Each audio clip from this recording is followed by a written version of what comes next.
여러분 안녕하십니까? WBC 복지TV 전남방송 뉴스입니다. 먼저 주요 뉴스 전해드립니다. 새해부터 코로나19 대응 체계가 일반 의료 체계로 전환됩니다. 이와 함께 지난 2020년 1월부터 이어지던 코로나19 선별 진료소 운영이 종료됐습니다. 앞으로는 의료기관에서 PCR 검사를 받을 수 있으며 고위험군에 대한 지원은 유지됩니다. 김정현 기자가 취재했습니다. 전남 지역의 코로나19 선별 진료소가 지난해 말일을 끝으로 1,441일간의 운영을 종료했습니다. 이는 코로나 바이러스 감염증 19 중앙사고수습본부의 코로나19 대응체계 개편안에 따른 조치로 PCR 검사 감소와 보건소 기능 정상화 필요에 따라 선별 진료소 운영을 중단했습니다. 새해부터는 의료기관에서 코로나19 진단검사를 받을 수 있으며 감염 취약계층 보호를 위해 60세 이상 기저질환자 등 의료기관 진단검사 지원 대상자는 무료로 PCR 검사를 받을 수 있습니다.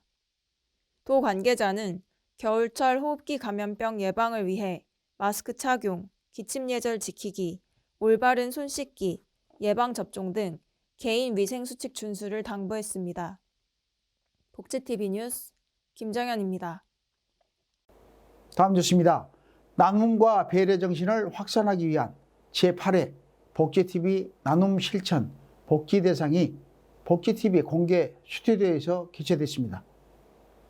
따뜻한 활동으로 사회에 귀감이 된 수상자 34명이 보건복지부 장관상, 국회의장 공로상 등을 수상하며 큰 박수를 받았습니다. 현장에 황영재 기자가 다녀왔습니다. 따뜻한 나눔 문화 실천의 앞장서는 이들을 위한 시상식 제8회 복지TV 나눔 실천 복지 대상이 지난달 28일 장애인 복지 채널 WBC 복지TV 공개 스튜디오에서 열렸습니다. 이번 시상식은 어려운 경제 상황에서도 아름다운 봉사 정신으로 지역사회 발전과 행복을 위해 다방면에서 활약한 이들을 격려하기 위해 마련됐습니다. 여수시 도시관리공단은 시민과 상생하며 사회적 가치를 실현하는 공공기관으로 다양한 나눔과 후원 사업을 펼치며 복지사회를 만드는 데 기여한 공으로 보건복지부 장관상을 수상했습니다. 아마 이 상을 주신 의미는 저희 여수시 도시관리공단이 지역에서 더 장애인들을 생각하고 배려하고 이해하는 시설을 관리하라는 의미로 받아들이고 있습니다. 앞으로도 장애인들의 인식 개선과 그리고 장애인들이 시설을 이용하는 데 불편함이 없도록 늘 먼저 배려하는 도시관리공단이 되도록 노력하겠습니다. 전남도의회 김정희 의원과 한숙경 의원은 각각 보건복지 환경위와 문화관광특별위에서 활발한 의정활동을 펼치며 지역민의 복지를 증진한 공으로 시상대에 올랐습니다. 복지기능도라고 이제 전라남도에서 그 민관이 이렇게 협력해서 이렇게 관찰을 하고 또 연락을 하고 그래서 고독사 방지를 위해서 최대한 노력을 하고 있고요.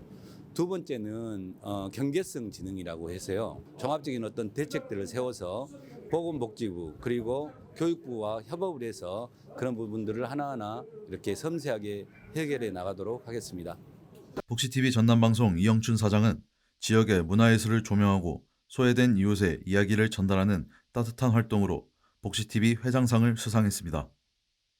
제8회 복지TV 나눔 실천 복지 대상이 열려 사회적 약자를 배려하는 문화를 확산하고 함께 살아가기 좋은 사회를 그리는 시간이 됐습니다. 복지TV 뉴스 황영재입니다. 다음 뉴스입니다. 지난해 처음 시행된 고향사랑 기부제가 세액공제 혜택과 알찬 답례품으로 큰 인기를 끌었습니다. 전남도는 발빠른 홍보와 효과적인 전략으로 전국 광역 자치단체 가운데 최고 금액인 120억이 넘는 기부금을 모았다고 합니다. 김정현 기자가 전해드립니다. 지난해 처음으로 시행된 고향사랑 기부제를 통해 전남 지역은 22개 시군과 도청을 합해 120억 원이 넘는 고향사랑 기부금을 모으며 큰 인기를 얻었습니다. 전남도는 목포 신안 비치호텔에서 전남 사랑의 서포터즈 43만 명 돌파와 고향사랑 기부금 120억 돌파를 함께 기념하는 전남 한마음 고향사랑 응원대회를 개최했습니다. 이 자리에서 건전한 기부 문화 조성과 고향사랑 기부제의 성공적 안착을 위해 노력한 유공자 시상이 있어 그간의 노고를 치하했습니다. 새해 목표로는 고향사랑 기부금 150억 원, 서포터즈 100만 명 달성을 다짐하며 종이 비행기를 날리는 퍼포먼스를 펼쳤습니다. 김영록 도지사는 고향사랑 기부제의 성공적 정착과 전남 발전을 위해 열정적으로 노력해준 22개 시군과 관계자에게 감사를 전했습니다. 고향사랑 기부제 시행 2년차인 2024년에는 각 지자체에서 기부금 모금 경쟁이 더욱 치열할 것으로 예상되는 만큼 전남도는 고향사랑 기부금 목표액 달성을 위해 다방면에서 힘쓸 전망입니다. 복지TV 뉴스 김정현입니다. 다음 뉴스입니다. 싱싱한 수산물을 사고 파는 수산물 유통센터에서 식사와 문화생활까지 함께 할 수 있다면 어떨까요?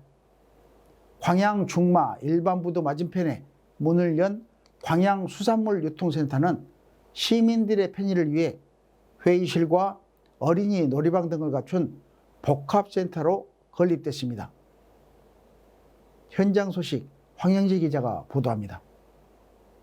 수산물 유통부터 외식과 문화생활까지 한자리에서 즐길 수 있는 테마형 복합센터 광양 수산물 유통센터가 중마 일반부두 맞은편에 문을 열었습니다. 전남 동부권의 수산물 유통거점 역할을 하게 될 센터의 개장식에는 정인화 광양시장을 비롯해 서동용 국회의원, 서영배 광양시의회 의장 등 관련 기관 단체장 등 100여 명이 참석해 축하를 전했습니다. 광양 수산물 유통센터는 대지 면적 6,303제곱미터, 연면적 6,951제곱미터의 지하 1층, 지상 4층 규모로 건립됐으며 값싸고 싱싱한 각종 수산물 공급에 나섭니다. 지상 1층은 수산물 도매시장으로 계절별로 생산되는 다양한 수산물을 공급하고 수산물 방사능과 수질 검사를 철저히 해 시민이 안심할 수 있는 수산물을 유통할 계획입니다. 지상 2층에서 3층은 수산물 전문 식당과 다용도로 활용 가능한 회의실 등을 갖췄으며 지상 4층은 광양 앞바다 풍경을 한눈에 조망할 수 있는 장소로 다채로운 야경을 즐길 수 있게 구성돼 시민들의 발길을 끌고 있습니다. 복지TV 뉴스 황영재입니다.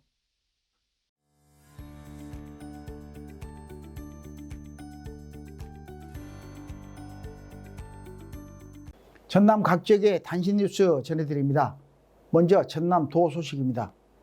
전남도는 남악 스카이웨딩홀에서 문화예술 발전 공로자 4명에게 제67회 전남도 문화상을 예양정신의 명성을 드높인 원로예술인 24명에게 전남도 명예예술인 지정서를 수여했습니다. 지역문화 분야 최고 권위를 자랑하는 전남도 문화상은 문학 분야 김숙희 수필가, 예술 분야 김문호 공예가, 백동칠 화가, 박종길 사진작가가 수상의 영예를 안았습니다. 30년 이상 꾸준히 예술활동에 매진하며 뛰어난 예술적 성취와 사회 기여를 통해 예양전남의 명성을 드높인 70세 이상의 원로예술인 24명에게는 전남도 명예예술인 지정서가 수여됐습니다. 김영록 도지사는 문화예술인과 함께 세계 속에 빛나는 전남 문화 융성시대를 여는데 온 힘을 기울이겠다고 전했습니다. 다음 소식입니다. 전남도 교육청은 새해를 맞아 전남만의 강점을 살린 미래교육으로 전남교육의 대전환을 이루겠다고 밝혔습니다. 전남의 학교들은 비록 규모가 작지만 개별 맞춤형 미래교육에 적합한 환경을 갖추고 있습니다. 전남교육은 이와 같은 장점을 극대화하는 교육을 펼치며 학생들을 세계로 비상하는 미래 인재로 키워낼 것입니다. 지역 중심 교육을 통해 지역이 곧 세계이고 세계가 곧 지역인 글로컬 교육을 활성화하고 학생 교육수당 지급을 통해 찾아와서 머물고 싶은 전남을 만들겠습니다. 도교육청은 학생의 주도성을 키우고 통합적 사고력을 높이기 위해 독서, 토론, 글쓰기 수업과 AI를 활용한 맞춤형 수업을 강화할 방침입니다. 오는 3월부터 시범 운영되는 전남 학생교육수단과 5월에 있을 글로컬 교육 박람회 등 2024년에 새로이 진행될 전남교육의 특색 있는 사업과 비전이 주목됩니다. 여수시 소식입니다. 조선시대 거북선이 건조됐던 선박제작소 여천 선소유적은 지난 1995년 대한민국 사적 제392호로 지정됐습니다. 여수시는 오는 2025년 상반기 개관을 목표로 선소 테마정원 조성사업 기공식을 열고 본격적인 공사에 들어갔습니다. 총 사업비 195억 원이 투입되며 선소 테마 영상전시관, 한옥 화장실, 산책로 등 관광과 문화유산을 결합한 공간으로 조성될 계획이라 시민들의 관심이 모이고 있습니다. 고흥군 소식입니다. 고흥군은 농업인들의 농기계 구매 비용 등 농가 경영비 부담을 경감시키고 농기계 이용 편의를 높이고자 농기계 임대사업소 동부지소를 개소했습니다. 포도면 세동리에 조성된 동부지소는 연면적 816제곱미터 규모로 총 사업비 21억 800만 원을 투입해 건립됐으며 보관창고, 정비실, 야외 적치시설을 갖췄습니다. 고흥군은 풍양면에 농기계 임대사업소 본소와 과영면에 북부지소를 포함해 총 728대의 임대 농기계를 보유하게 돼 권역별로 균형 있는 농기계 임대 서비스를 제공하며 지역 농민들의 경영 안정에 기여할 것으로 기대됩니다. 보성군 소식입니다.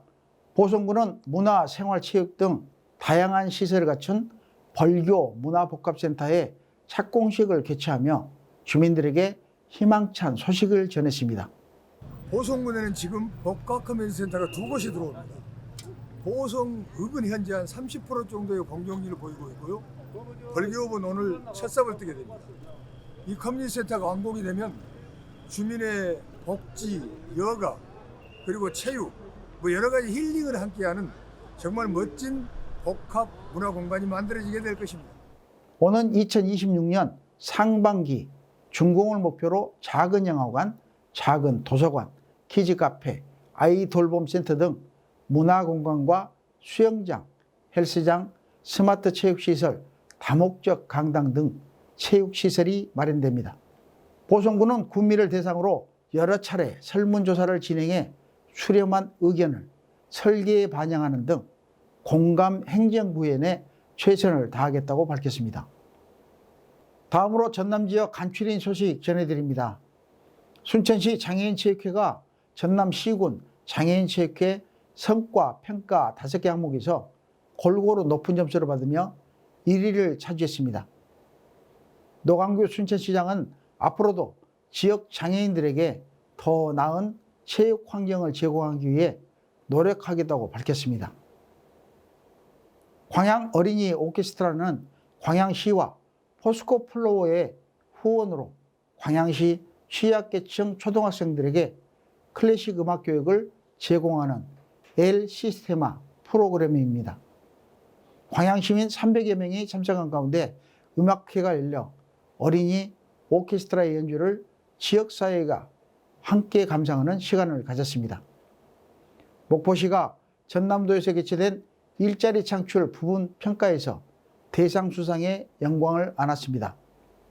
시는 지역 내 고용 창출에 주력했으며 신중년 퇴직자를 위한 경력 활용 프로그램이 우수한 평가를 받았습니다. 구례군이 제10차 전력수급 기본계획에 따른 신규 양수발전소 유치에 성공했습니다.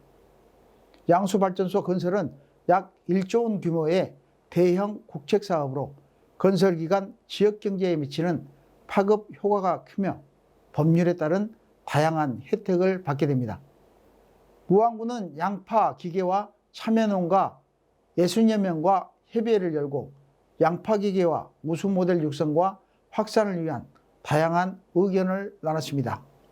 군은 최근 2년간 양파 기계화를 위해 160대의 농기계를 임대하고 관련 시설을 보급해 기반을 강화했으며 새해에도 다방면의 노력으로 농가 경영 안정에 이바지할 계획입니다.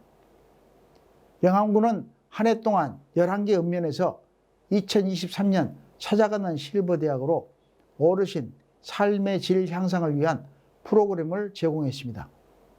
각 읍면에서 월 1회씩 총 99회에 걸쳐 운영한 실버대학은 수많은 어르신들이 참여하며 큰 호응을 얻었습니다.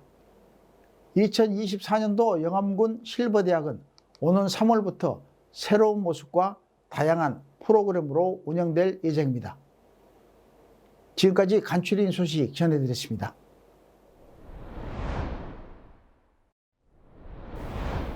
이어서 유진희 아나운서가 세계의 복지 제도를 소개합니다.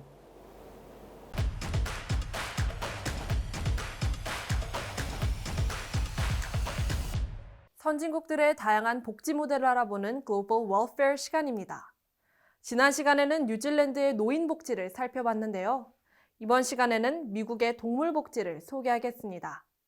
반려동물과 함께 사는 인구가 계속해서 증가하는 요즘, 동물 복지를 향한 관심 또한 높아지고 있는데요. 미국은 특히나 동물 복지의 천국이라는 이야기를 자주 듣곤 하죠. 미국이 과연 동물들에 대해 어떤 법과 복지를 실시해 동물 복지의 천국이라는 별명을 얻게 됐는지 함께 만나보시죠. 우선 미국의 동물보호법 중 Health Research Act를 살펴보겠습니다. The Health Research Extension Act establishes guidelines for the proper care and treatment of animals used in research and for the organization and operation of animal care committees. 이 법은 보건 관련해서 사용되는 동물의 규제를 목적으로 제정됐으며 강력한 규제와 동물단체들의 활동으로 현재 미국 내 80% 이상이 이 법을 따르고 있습니다. 미국은 또한 동물 반려문화의 선진국으로서 농무성에서 동물보호법의 운영을 관할하고 있는데요. 농무성은 1년에 한 번 불시 사찰 업무를 수행해 비윤리적으로 동물을 생산하고 유통하는 판매자들을 검거하고 있습니다.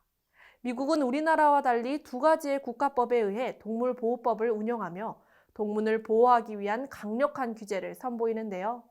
동물 또한 살아있는 생명체로서 존중하고 사랑하는 미국의 문화가 잘 보이는 부분입니다. 동물을 하나의 존귀한 생명으로 보며 동물 복지를 실천하는 미국을 보며 한국의 동물들 또한 인간에게 남용되는 것이 아니라 존중받기를 소망합니다.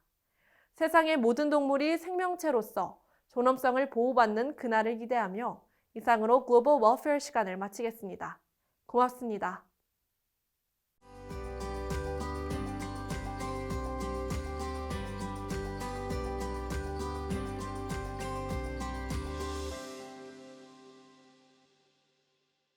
이어서 문화가 소식입니다. 자연 속 나무를 보며 마음이 따뜻해진 적이 있으신가요? 시시각각으로 변하는 나무를 통해 다양한 생각과 감정을 전달하는 작품이 있습니다.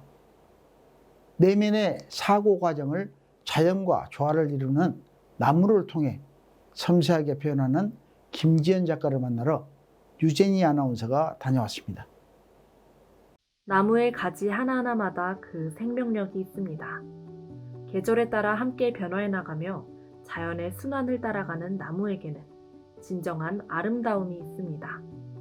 김지연 작가는 마음을 오가는 수많은 생각과 감정을 끊어내는 대신 작품 속 자연물을 통해 그 모든 것을 표현하며 오히려 더 정교한 사고의 과정을 이루어 나갑니다. 제멋대로 들락날락하는 생각들을 작가의 의도에 맞춰 키우기도 지우기도 하며 통제하는 과정을 통해 작가는 비로소 자신만의 독특한 예술 세계를 표현합니다. 도덕경에 나오는 대교약졸이라는 말이 있어요. 훌륭한 작품은 서툰 듯하다는 말인데요. 기교에만 치우쳐지지 않고 그 표현하고자 하는 대상의 특성이나 특징들을 잘 들여다보고 그 사물의 겉으로 보이는 면이 아니라 보이지 않는 부분까지 표현하고 싶은 제 성향과도 같은 의미라 그대로 저는 그것을 전달하고 싶습니다. 울창한 숲속 빽빽하게 들어선 나무들 사이로 들어오는 빛도 따사로운 햇살을 받으며 강가를 지키는 나무도 모두 작가가 생각하고 느끼는 것들을 진솔하게 전달하는 문이 됩니다. 작가는 계절에 따라 변화하는 나무의 아주 작은 변화에도 귀 기울이며 언제나 그 자리를 지키는 나무의 진실함과 따뜻함을 보여줍니다. 다채로운 색감으로 물든 노을진 하늘을 배경으로 서 있는 나무도, 추운 겨울 흰 눈으로 덮인 나무도 모두 자연과 어우러져 그때마다 자연과 조화를 이루는 나무의 연속성과 아름다움이 느껴집니다. 탄생의 축복이 이어지는 봄의 나무도, 강한 햇빛 아래 푸르른 기상을 뽐내는 나무도, 쌀쌀한 날씨 속 오색 단풍빛을 만드는 가을의 나무도, 시린 바람 속 추위를 이겨낸 겨울의 나무도. 작가는 내면의 생각을 나무를 통해 표현하며 보는 이에게 나무를 본 것 이상의 경험 세계를 선사합니다. 김지연 작가는 잠자는 내면의 생각과 감정을 깨워내 그림으로 표현하며 자신의 삶을 예술로 승화시키는 진정한 예술 정신을 보여줍니다. 머리와 마음으로 가는 수많은 생각을 끊어내는 것이 아니라 제대로 생각하기 위해 그림을 그리는 과정 속 피어나는 작가의 작품은 진솔한 내면 세계가 아름답게 표현된 예술로 우리에게 다가옵니다. 봄과 여름, 가을과 겨울을 지나오며 매일 변하는 듯하나 한결같은 나무의 진실함을 표현하며 작가는 때론 각박하고 차가운 사회를 살아가는 듯한 우리에게 잠시 멈춰서 우리 마음속 생각과 감정을 살펴보는 시간을 선사합니다. 복지TV 뉴스 유진입니다. 새로운 기운과 활력이 가득한 2024년의 첫 달이 시작됐습니다. 새해에는 차별은 없애고 배려는 확산해 모든 분의 삶이 더욱 행복하고 편안하길 기원합니다. 이상으로 1월 첫째 주 뉴스를 마칩니다. 시청해 주신 여러분 고맙습니다.